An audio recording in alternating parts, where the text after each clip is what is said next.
Assalamualaikum warahmatullahi wabarakatuh. Halo teman-teman semua, kali ini kita akan membahas tentang kaidah kebahasaan teks laporan observasi.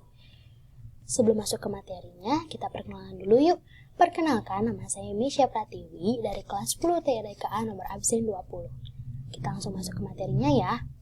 Pertama, apa sih kaidah kebahasaan itu? Kaidah kebahasaan adalah aturan-aturan yang digunakan dalam membentuk kalimat. Kaidah kebahasaan ini dapat dijadikan sebagai ciri atau karakteristik suatu teks agar berbeda dengan jenis teks yang lainnya. Jadi, setiap teks dalam bahasa Indonesia itu memiliki kaidah kebahasaan yang berbeda-beda ya. Kaidah kebahasaan dalam teks laporan hasil observasi terdiri dari 5 kaidah kebahasaan. 1. Penggunaan frasa verba dan nomina. 2. Penggunaan afiksasi. 3. Penggunaan kalimat definisi. 4. Penggunaan kalimat deskripsi. Dan 5. Penggunaan kalimat kompleks dan simpleks.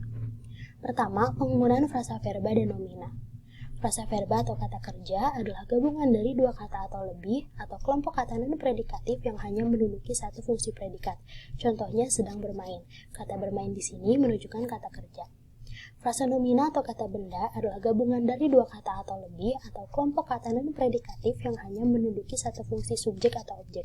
Contohnya wayang kulit. Gabungan dari dua kata ini menunjukkan kata benda. 2. Afiksasi. Afiksasi adalah proses pengimbuhan. Afiksasi berasal dari kata afiks yang berarti imbuhan. Dalam bahasa Indonesia terdapat bermacam sisipan. 1. Awalan atau prefiks. Contohnya berlari berasal dari kata lari yang diberi imbuhan ber di awal kata. Sisipan atau infiks, contohnya telunjuk, berasal dari kata tunjuk yang diberi imbuhan el di tengah kata. Akhiran atau sufiks, contohnya makanan, yang berasal dari kata makan, lalu diberi imbuhan an di akhir kata. Terakhir, gabungan atau konfiks, contohnya berlarian, berasal dari kata lari yang diberi imbuhan ber dan an di awal dan akhir kata. 3. Kalimat definisi. Kalimat definisi adalah kalimat yang memberikan penjelasan umum tentang suatu objek. Contohnya adalah, yaitu, merupakan. Contoh penerapan dalam kalimat, wayang adalah seni pertunjukan yang telah ditetapkan sebagai warisan budaya Indonesia. Kata adalah di sini menunjukkan bahwa kalimat ini termasuk kalimat definisi.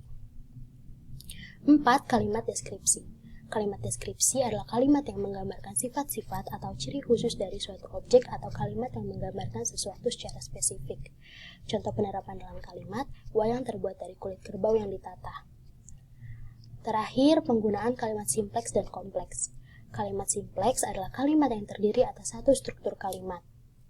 Contoh penerapan dalam kalimat, ibu menyapu halaman. Kalimat kompleks adalah kalimat yang mempunyai lebih dari satu verba atau satu predikat. Contoh penerapan dalam kalimat, ibu membeli daging sapi dan kambing di pasar. Cukup sekian yang dapat saya sampaikan, semoga ilmunya bermanfaat. Mohon maaf bila ada kesalahan kata. Assalamualaikum warahmatullahi wabarakatuh. Terima kasih semuanya.